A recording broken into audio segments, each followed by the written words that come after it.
Então o intuito do rei Ptolomeu, rei do Egito, em transcrever o, o Antigo Testamento do hebraico para o grego era de enriquecer aquela biblioteca que era a maior biblioteca do mundo, né? E aí, 70 homens, no período de 72 homens, no período de 70 dias, 72 homens no período de 70 dias transcreveram, né? Ou seja, compilaram traduziram o Antigo Testamento do hebraico para o grego, que era a língua universal daquela época, assim como o inglês é hoje, né? Assim como o inglês é uma língua universal hoje, e aí qualquer pessoa que sabe falar inglês, ele tem aí maior capacidade, né, maiores oportunidades do que os demais, por conta de que ele conhece a língua universal, que é a língua, que é o inglês. Assim, naquela época também, o rei Ptolomeu, percebendo essa importância de transcrever um livro tão importante para o judaísmo, para o grego, né, para trazer essa cultura, para trazer essa história na linguagem comum do povo, né, e enriquecer ali um pouco mais da sua biblioteca, ele convocou esses anciões, e esses anciões traduziram o Antigo Testamento, os 39 livros, do hebraico para o grego.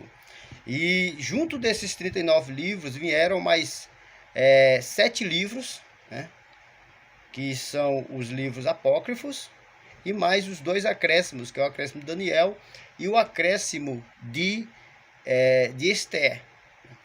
Então, na verdade, não foi 39 livros, não foi só o livro, o Antigo Testamento que nós utilizamos hoje, que foi traduzido do hebraico para o grego. Foi também traduzido juntamente com eles, veio junto com eles os apócrifos. Esses apócrifos fazem parte da coleção da Septuaginta. Veio junto com essa tradução aí do hebraico para o grego. E aí esse livro, essa tradução ficou conhecido como Septuaginta. A expressão Septuaginta quer dizer 70ª, porque 72 homens, no período de 70 dias, traduziram o Antigo Testamento do hebraico para o grego, né? Isso foi o que nós aprendemos em nossas últimas lições ali no estudo de bibliologia. Só que depois, um homem chamado Jerônimo, ele ao traduzir o Antigo Testamento, né, que foi os 39 livros, mais os 39 livros para o latim, ele não quis traduzir os apócrifos para o latim. Só que depois de muita discussão ele aceitou, só que ele traduziu o Antigo Testamento junto com os apócrifos do grego para o latim.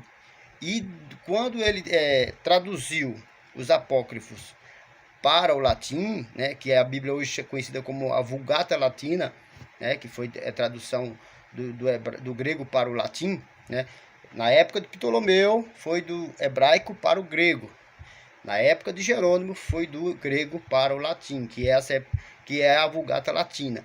Então, Jerônimo ele fez um acordo. Eu vou traduzir do grego para o latim os livros apócrifos, porém eu vou colocar aqui algumas anotações informando que esses livros não fazem parte dos livros canônicos das Escrituras Sagradas, certo? Então, a partir daí, ele foi deslocado, foi tirado os livros apócrifos das Escrituras Sagradas.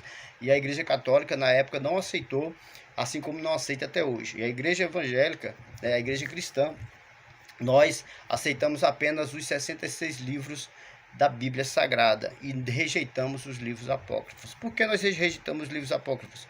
Porque os livros apócrifos são livros que eles são contraditórios ao restante da Bíblia. Os livros apócrifos contêm erros doutrinários, teológicos, geográficos, históricos. Contém vários erros os livros apócrifos. Nós aprendemos bastante sobre a questão dos livros apócrifos, fizemos até alguns estudos internos dentro desses livros e nós aprendemos bastante. Concernente a isso, nós entendemos que os livros apócrifos, eles são 7 livros e 2 acréscimos. Apesar de serem 9 apócrifos, né, porque são 7 livros e 2 acréscimos, não são 9 livros apócrifos, são apenas 7 livros apócrifos. Existe o livro de Tobias, Judite, 1º e 2º Macabeus, Sabedoria de Salomão, Eclesiástico e Baruque. Esses são os 7 livros apócrifos, porque eles são livros completos. Já os livros, os dois apócrifos, que é o acréscimo de Daniel e o acréscimo de Esté, eles não são livros, eles são apenas acréscimos. Então, os apócrifos, eles são 9, porém, os livros só são 7. Os outros 2 não são livros, são apenas acréscimos. Um acréscimo ao livro de Daniel e um acréscimo ao livro de Esté, certo? Nós aprendemos sobre isso aí. Aprendemos também que no livro de Tobias aparece um anjo, né? Um demônio, né? Na verdade, né? Que esse demônio ele tem por nome Asmodeu, né? Ele é um dos personagens principais dessa história. E é uma história bem interessante, é uma narrativa bem interessante que ele tem a aparência assim, de mito, né? Ou uma mitologia. Porque não dá, para começar, o Rafael, o anjo mentiroso, né? Ele tem 2 nomes, se coloca como sendo um judeu, um ser humano, quando na verdade ele é um anjo, né? E diante de Deus não existe anjo mentiroso, porque ele está mentindo. E ele ensina também, vamos dizer assim, coisas quase como que macumbaria, quase que macumba, né? Que ele pega um peixe e das entranhas daquele peixe ele utiliza aquelas entranhas para repreender demônios, para curar enfermos e outras coisas mais. Então é um livro contraditório, porque o cristão não se utiliza desses meios, desses métodos para que Deus venha curar, para que Deus venha repreender demônios.